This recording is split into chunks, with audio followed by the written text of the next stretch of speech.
Y bien, estamos ahora con Diego de la Torre, él es presidente del Pacto Mundial de Naciones Unidas en el Perú y ha sido presidente, no sé si es presidente de Perú 2021. Sí, claro, también. Bien. Diego, buenas noches, ¿qué tal? Buenas noches, Jaime, ¿cómo estás? Bueno, publicaste un artículo muy interesante sobre la COP20, que es esta reunión mundial que se va a realizar en Lima en diciembre, creo, ¿no es cierto? Así es. En diciembre, para preparar, la idea es preparar un consenso, los acuerdos que después se van a tomar en la siguiente COP en París el próximo año, para tener un nuevo acuerdo que sustituya al de Kioto de 1997, ¿no es cierto? Un nuevo acuerdo que realmente, en el que participen todos los países y que realmente se propongan metas realizables de reducción de las emisiones de gases de efecto invernadero, ¿no es cierto? Esa es la cosa. Rápidamente, el Kioto no consiguió sus objetivos, ¿no es cierto? No, porque hubo pues, se pensó que en Copenhague en 2009 iba a haber un nuevo acuerdo, porque definitivamente hubo países, los países más importantes, China, India y Estados Unidos, que no firmaron. No firmaron, ¿no? Por eso es que son los que mayores emisiones de gases invernadero tienen, y hay otros países que simplemente no se ven obligados, ¿no? Es un problema realmente de tipo planetario, porque las emisiones de CO2 tienen que llegar a ser un promedio de 2 toneladas por persona para que no suba la temperatura de la Tierra. Es como si se sigue emitiendo CO2 al ritmo que estamos, la temperatura de la Tierra va a subir 4 grados, imagínate tú con 41 grados vas a generar, como decía Gavin Powell, que es el CEO del CO Water Mandate, el cambio climático es como un tiburón con dientes de agua, ¿no? En el sentido de que te ataca mediante el agua. Por ejemplo, si hay cambio climático hay países o islas, como decías, Maldivas, que pueden desaparecer, ¿no? Pero independientemente del efecto de temor que esto puede generar, sobre todo para las generaciones que vienen, acá hay una gran oportunidad, porque hay una transición que se va a hacer de manera inexorable, lenta, gradual, con sensatez, con base científica, no ideologizada, hacia una economía baja en carbono, ¿no?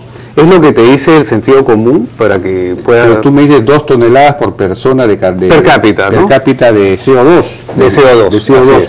Pero ¿cuánto es el promedio en este momento? Pero para darte una idea, en los Estados Unidos tiene una emisión per cápita mayor a 12 toneladas por persona, el Perú está entre 4 y 6, ¿no? ¿Entre 4 y 6? ¿Tanto? Sí, claro. Sí. Por eso hay que tomar decisiones importantes, ¿no? Es por ejemplo, países ahora, como... ¿tú crees que en esta COP que se va a realizar en Lima, van a participar, se va a llegar a consensos de este tipo y van a participar Estados Unidos, China y los países que no participaron? Mira, es un reto diplomático. Hace poco estuvo en Lima Sir David King, que es el encargado del primer ministro Cameron para el tema de cambio climático, y él decía que es el reto diplomático más importante de todos los tiempos, llegar a un acuerdo de limitación de emisión de gases invernaderos, ¿no? Es realmente un reto diplomático muy importante, pero hay que hacerlo, pero hay que verlo como una oportunidad, no hay que verlo como un obstáculo, ¿no? Porque tú ves la transición que hubo cuando se pasó de energía animal a energía fósil. No, el asunto es que la pregunta es si se va a lograr alcanzar el consenso, se van a lograr alcanzar los acuerdos. Es difícil, pero el mundo tiene que caminar hacia eso, ¿no? Y además yo siempre creo, tú sabes que soy un optimista profesional, ¿no? La tecnología creo que va a dar la respuesta a todas estas cosas, ¿no? No, también. Hace poco estábamos en una cena con el ministro Calderón, que dicho sea de paso, él ha sido gran promotor de este tema, y no solamente él, sino grandes empresarios. El expresidente Calderón estuvo en Lima en la Semana de las Finanzas Climáticas, y él decía, para darte un ejemplo, en México, cosas sencillas, pero también tienen impacto. Se cambiaron refrigeradores antiguos por nuevos, por un sistema del Estado, y se consume 1/3 de la energía, ¿no? Es igual, y no solamente en temas de ahorro de costos, sino también se puede generar mayor demanda, ¿no? Por ejemplo, hay una cerveza en Holanda que aumentó 30% su demanda porque tenía avisos eólicos, porque el consumidor del siglo XXI incorpora en su proceso de decisión de compra la buena ciudadanía corporativa y ambiental de las empresas, ¿no? Obviamente no se va a pedir que no se produzca petróleo o que no se produzca... Eso va a seguir sucediendo, y más aún con el gas, el shale gas, ¿no? Que va a permitir un periodo de transición, pero tenemos que tomar decisiones, tenemos que tener es como, por ejemplo, Jaime, cuando hubo todo la regulación, por ejemplo, del detector de incendios, ¿no? Imagínate, hubo un discípulo de Edison, inventó el detector de incendios y se empezó a hacer un lobby del gobierno americano para que se dé una regulación de poner en los edificios un detector de incendios para que haya menos muertes por incendios. Por esa regulación se generó toda una industria, ¿no? Imagínate, hacer un paralelo, lo que pasó en Mesa Redonda, ¿no? Si, como no hay ningún tipo de regulación, todo es la ley de la jungla, ¿no? Hubo una tragedia tremenda, ¿no? Sí. Por eso, un gran tema que nosotros como sector privado queremos a través de traer esta COP, que ojalá que se pueda introducir, porque es un poco quizás pretencioso hacerlo, es el tema de la informalidad, sobre todo en América Latina y el Perú. Las empresas formales peruanas hace tiempo estamos tomando ya medidas. Te traigo, por ejemplo, hay un informe que se hizo en el año 2011 de oportunidades de negocios bajos en emisiones de carbono del Perú. En el año 2011 el sector privado, junto con el gobierno británico y con FIEP, hicimos todo un estudio de las oportunidades que tenía esta transición a una economía verde, ¿no? Y es una falsa dicotomía decir de que hay un enfrentamiento entre economía verde y desarrollo. Tú tienes un país como Dinamarca, tiene un PBI per cápita tanto mejor que los Estados Unidos, pero sus emisiones son casi la mitad que los Estados Unidos, y el consumo de energía también. Bueno, vi que en este artículo tú hablabas de que el Perú debía ser una economía verde, pero digamos nuestras grandes posibilidades de desarrollo tienen que ver con la inversión minera. Por supuesto que hay que hacer el propio gas, pero la inversión minera, ¿cómo juega con una economía verde? Perfectamente, hay una perfecta, tú ves, la economía formal, privada formal, cumple con todas las, digamos, regulaciones basadas en temas científicos, no ideológicos, obviamente, ¿no?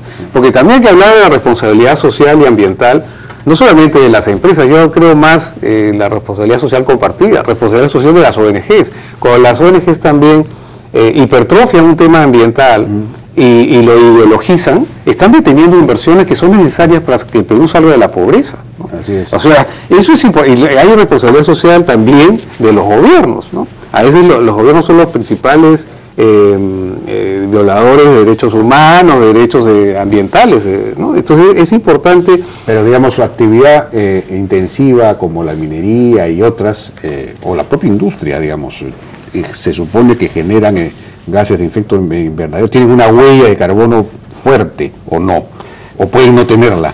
Pueden no tenerla si hacen inversiones, por ejemplo, aquí este informe tienes casos, por ejemplo, de la industria cervecera, se hacen cambios, pequeños cambios tecnológicos, y no solamente, hay lo que se llama el business case. Hay gente como Hank Paulson, que ha sido secretario de Estado americano, como decía el ministro de Economía, que ha sido presidente también de Goldman Sachs.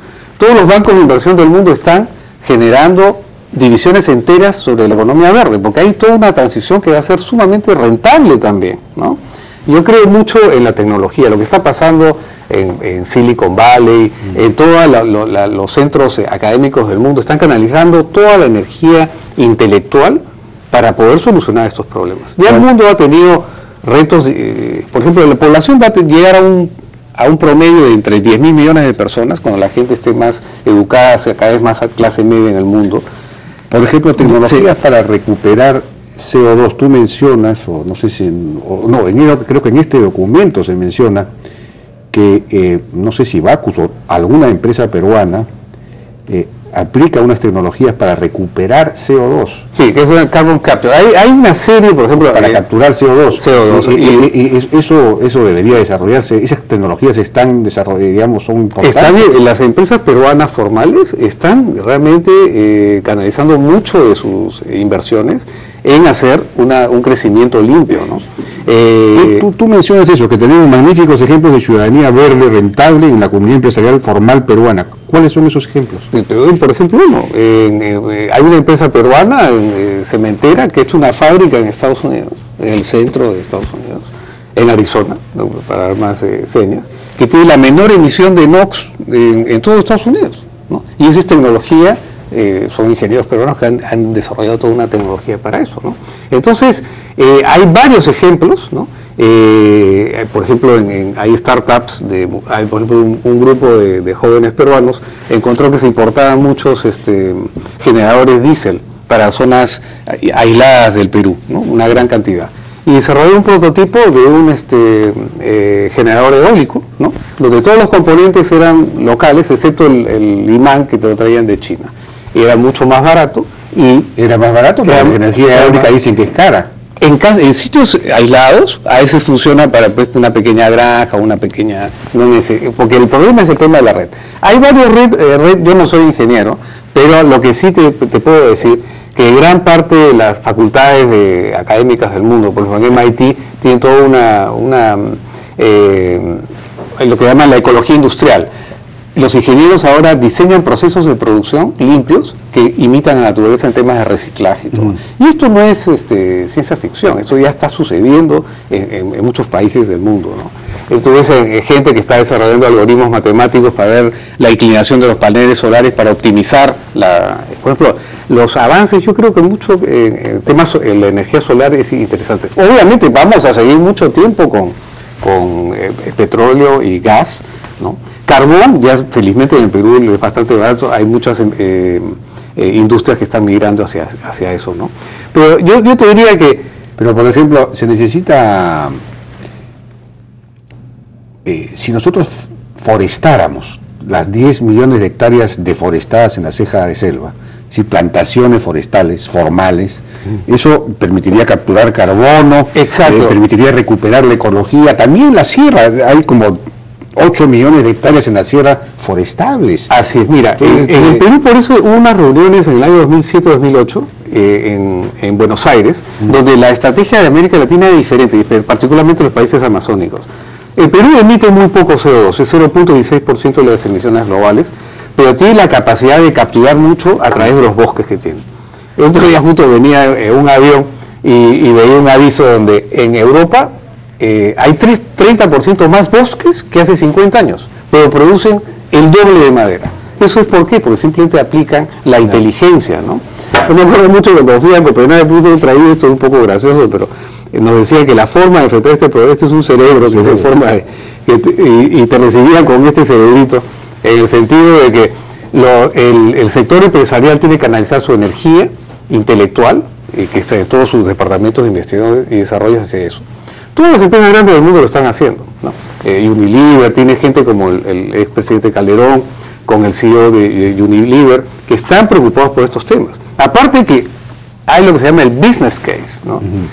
Por ejemplo, el tema de la huella hídrica. Levi Strauss, la compañía de jeans, tú sabías que para hacer un jean se necesitan 200 galones de agua por cada jean para producirlo. Claro. Entonces sacaron un jean que le llaman el waterless, o sea, digamos, usa menos agua, y ha sido un éxito, porque la nueva generación incorpora estos aspectos, porque por la presión competitiva todos los productos tienen buena calidad y buen precio, y el aspecto intangible de la ciudadanía corporativa se convierte en un factor importante de decisión de compra, ¿no? Yo te diría que en el Perú, estaba precisamente también en Copenhague. Tú sabes que en Dinamarca, yo pienso que el Perú podría seguir un camino escandinavo, en el sentido de que tú puedes generar gran desarrollo económico, pero de una manera inteligente y orientándote poco a poco, no abruptamente, porque es irreal, ¿no?, hacia una economía. Pero eso implica también aprovechar al máximo nuestro potencial minero, que es nuestra gran palanca. Por supuesto que sí. En el caso de Noruega utiliza todos sus recursos, el 80% de los ingresos fiscales en Noruega son por producto de los recursos naturales. Por supuesto que Noruega tiene una economía, ¿cómo le llamas? ¿Verde? Por supuesto, porque ellos baja en carbono, claro, tienen un PIB per cápita, tanto como el americano, pero sus emisiones son la mitad aproximadamente. O sea, es cuestión simplemente no decir que no se puede, ¿no? Con las personas que dicen que no podemos tener una economía verde, me hace acordar mucho cuando en el año 67 se propuso un metro para Lima, ¿no? Y dijeron, no, eso es para París, para Londres, no para el Perú. ¿Por qué no podemos tener una economía privada formal verde, o sea, inteligente, utilizando las mejores tecnologías. Es como la gente que tiene un refrigerador antiguo en su casa, que bota, es ineficiente, o motores eléctricos de generaciones pasadas. Ahora tienes motores eléctricos con mucho menor fricción y consumen la tercera parte de la energía. O sea, el Perú tenemos que pensar que tenemos que ser un país de primer mundo, no pensar metas mediocres y decir que... De acuerdo. Eso es muy importante, ¿no? El Perú está camino, tenemos grado de inversión. En la cumbre de APEC demostramos que somos un país que tenemos una economía de mercado, pero que tiene un apellido con responsabilidad social y ambiental. Tenemos sensatez macroeconómica, somos grado de inversión, nos va a ser mucho más, un país más competitivo, serio. Y además la gente que va a venir para la COP es gente importante, van a ser inversiones, el caso de México, después de la COP en Cancún, vinieron inversiones por 2.000 millones de dólares en temas... Ojalá. Por ejemplo, para reforestar la selva sería extraordinario. Así es. Pero para eso habría que cambiar las reglas de juego en ese tema, las reglas de propiedad. Y la informalidad es un tema bien importante que hay que atacar. Así es, porque la pobreza es la principal deforestadora, por ejemplo. Totalmente. Los campesinos pobres de la sierra los que bajan y deforestan. Así es. Bien, Diego de la Torre, muchas gracias. Gracias, por tu Jaime. participación en la hora M. Vamos a una pausa, regresamos ahora con Alonso Segura, jefe de gabinete de asesores del MEF, que viene a responder a Luis Yulfo, que ayer explicó por qué, en fin, dio cuenta de que el MEF no estaba aprobando todavía el proyecto, el gran proyecto, que no sé si tiene huella de carbono alta o no, que va desde La Molina a la autopista, La Molina al Callao, este corredor Javier Prado, La Marina, etcétera, con subterráneos y todo. Regresamos.